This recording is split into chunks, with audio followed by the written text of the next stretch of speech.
देखिए, हर चीज़ को इतना बढ़ा चढ़ा के पेश कर देना कि हर चीज़ में साजिश ही हो रही है और जान से मारने की कोशिश हो रही है, ये नॉर्मल एक प्रक्रिया का हिस्सा है। क्या कोई किसी सांसद को सिर्फ ऐसे ही नहीं गिरफ्तार कर सकता ना? यकीनन कहीं ना कहीं कुछ तथ्य सामने आए होंगे। पिछले चुनाव में बिहार की महिला 10,000 रुपये के लिए बिकी। बिहार की यही महिलाएं इनको जवाब देंगी। इनका ये बयान उम्र भर इनका पीछा नहीं छोड़ेगा। नमस्कार, आप देख रहे हैं न्यूज फोनेशन में हूं आपके साथ नरोत्तम सिंह। केंद्रीय मंत्री चिराग पासवान दिल्ली से इस वक्त पटना पहुंचे हैं और पटना पहुंचते के साथ ही उन्होंने पूर्णिया से निर्दलीय सांसद पप्पू यादव की गिरफ्तारी पर बड़ा बयान दिया है। साथ ही तेजस्वी यादव पर भी खूब बरसते हुए चिराग पासवान नजर आ रहे हैं। पिछले दिन तेजस्वी यादव विधानसभा में जो वक्तव्य दिए हैं महिलाओं को लेकर, उसकी घोर निंदा चिराग पासवान कर रहे हैं। हालांकि तेजस्वी यादव का वो वक्तव्य बीजेपी नेता को कोट करते हुए था, लेकिन चिराग पासवान ने कहा है कि हम इसकी घोर निंदा करते हैं।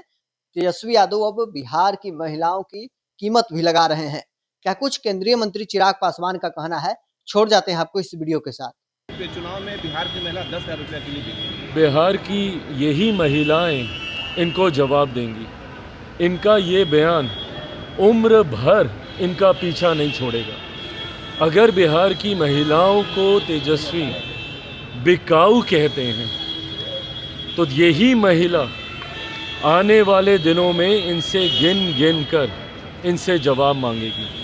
किस मुंह से आप हमारी माताओं बहनों को बिकाऊ कहने का काम कर रहे हैं? आज अगर वो अपने पाँव पे खड़े होने की सोच रखती हैं और राज्य सरकार एक योजना लेकर आती है जहाँ पे उन्हें उद्यमी बनाने की बात की जाती है, ये कोई फ्री बीज नहीं है, ये कोई मुफ्त की रेवड़ी नहीं बांटी जा रही है।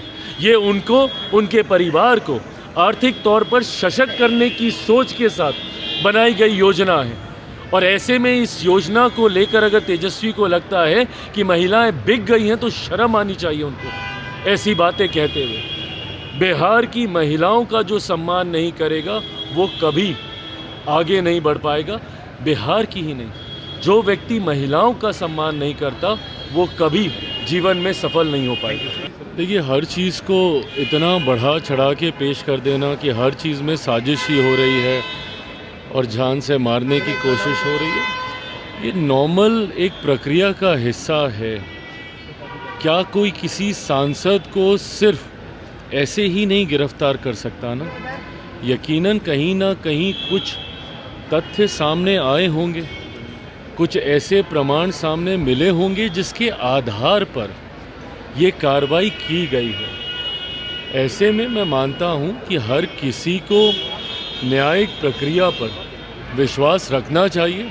अगर उन्हें लगता है कि वो दोषी नहीं है तो यकीनन कोई उनके साथ कुछ गलत नहीं कर सकता है। पर हाँ, अगर कोई दोषी है, क्योंकि ये मामला बहुत ज़्यादा गंभीर है, ऐसे में अगर किसी का कुछ भी इसमें हाथ है इतनी बड़ी घटना को अंजाम देने में, तो ऐसे में मुझे लगता है कि सच सामने आना चाहिए। और सच को सामने लाने के लिए ये एक जांच की प्रक्रिया है।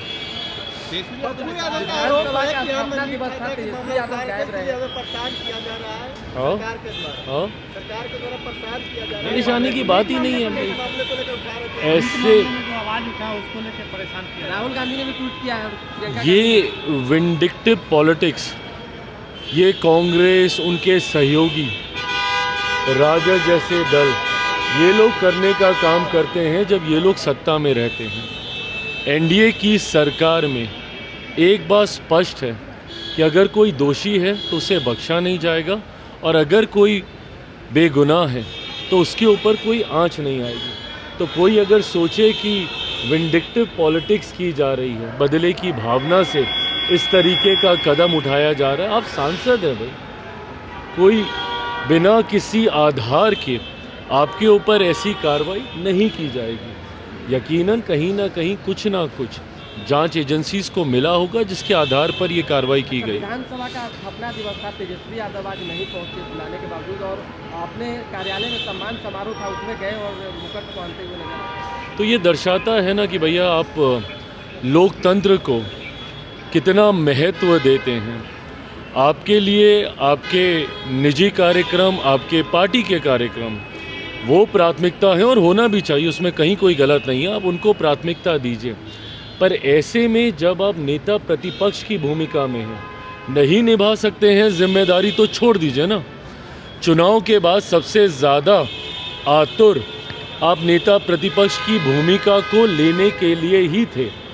लंबे समय तक आप लोगों से दूरी बना के रखी, मीडिया के सामने नहीं आए, अपने लोगों से इन्होंने मुलाकात बातचीत नहीं की, पर नेता प्रतिपक्ष अपने आप को चुनवाने के लिए ज़रूर इन्होंने तत्परता दिखाने का काम किया। आज जब आप उस पद पर हैं तो ये बड़ी भूमिका है, गंभीर भूमिका है। ऐसे में ऐसे कार्यक्रमों में आपका ना रहना दर्शाता है कि आप लोकतंत्र की में विश्वास ही नहीं रखते हैं, आप उसका सम्मान ही नहीं करते हैं। लोकतंत्र में ये ज़रूरी है कि जितनी अहम भूमिका सत्ता पक्ष की है उतनी ही अहम भूमिका विपक्ष की भी है, और यही लोकतंत्र को खूबसूरत बनाता है। ऐसे में इतने महत्वपूर्ण कार्यक्रम से आपकी अनुपस्थिति दर्शाता है कि इस प्रक्रिया में ना आपका विश्वास है, ना आप इसको सम्मान देते हैं। सर, राहुल गांधी ने कहा है कि अभी प्रधानमंत्री को हम लोग ने सदन से भगाया है, अब पीएमओ से भी भगाने की तैयारी कर रहे हैं। कहाँ से? सदन से भी भगाया है, अब पीएमओ से भगाएंगे। कैसी भाषा है ये? मतलब आप देश के प्रधानमंत्री की बात कर रहे हैं। कल प्रियंका जी का कहना कि स्पीकर के पीछे छुप गए हैं, ये कहना कि सदन से भगा दिया, कौन भगा सकता है भाई? कौन भगा सकता है? वो देश के चुने हुए प्रधानमंत्री हैं।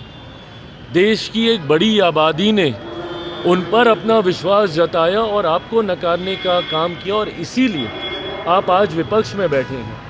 ऐसे में जब तक देश की जनता चाहेगी, ना आप उनको लोकसभा से भगा पाएंगे, ना आप उनको पीएमओ से भगा पाएंगे। ऐसे में आपका ये आचरण, जिस तरीके से प्रधानमंत्री के ऊपर व्यक्तिगत प्रहार आप लोग करते हैं, जिस तरीके से कल लोकसभा में, मैं स्वयं वहाँ पे मौजूद था, जिस तरीके से परसों लोकसभा में प्रधानमंत्री जी को अपने राष्ट्रपति जी पे के अभिभाषण पर आए धन्यवाद प्रस्ताव में जवाब देना था, जिस तरीके से वहाँ पे रणनीति बनाई गई, संभवतः किसी भी अप्रिय घटना को वहाँ पे अंजाम देने का प्रयास हो रहा था। ऐसे में कोई ऐसी असहज परिस्थिति उत्पन्न ना हो, सदन की मर्यादा, सदन की गरिमा को कोई ठेस ना पहुँचे, स्पीकर के द्वारा ये आग्रह किया गया प्रधानमंत्री जी को। परिस्थितियों की गंभीरता को समझते हुए प्रधानमंत्री जी ने कोई असहज परिस्थिति उत्पन्न ना हो, ताकि उम्र भर के लिए कोई काला धब्बा लोकतंत्र, लोकसभा के ऊपर, हमारे सदन पार्लियामेंट के ऊपर ना लगे, वो वहाँ पर नहीं है। उन्होंने इस मर्यादा को बनाए रखा। पर आपका ये आचरण, विपक्ष का ये आचरण ही जिम्मेदार है ऐसी परिस्थितियों को लाने के लिए। आपके हर सवाल का जवाब देने के लिए सरकार, प्रधानमंत्री तैयार हैं, पर आप उस सदन का इस्तेमाल तो करें सवाल पूछने के लिए। हर बात पर, हर सत्र पे सिर्फ हंगामा करना, और हंगामा करके देश की एक बड़ी आबादी का तिरस्कार करना, पैसों की बर्बादी करना, ये दर्शाता है कि विपक्ष के लिए सदन के कोई मायने नहीं है। सदन की गरिमा को तार-तार करना, सेक्रेटरी जनरल के टेबल पे आप खड़े हो जाते हैं, स्पीकर की कुर्सी पे आप पाँव रखते हैं, कागज़ फाड़ के वहाँ पे फेंकते हैं, दर्शाता है कि कम से कम पार्लियामेंट का ये लोग सम्मान नहीं करते। और यही कारण है कि देश की जनता भी इनका सम्मान नहीं करती और बार बार इनको नकार। एक लास्ट सवाल है, तेजस्वी यादव ने कहा है कि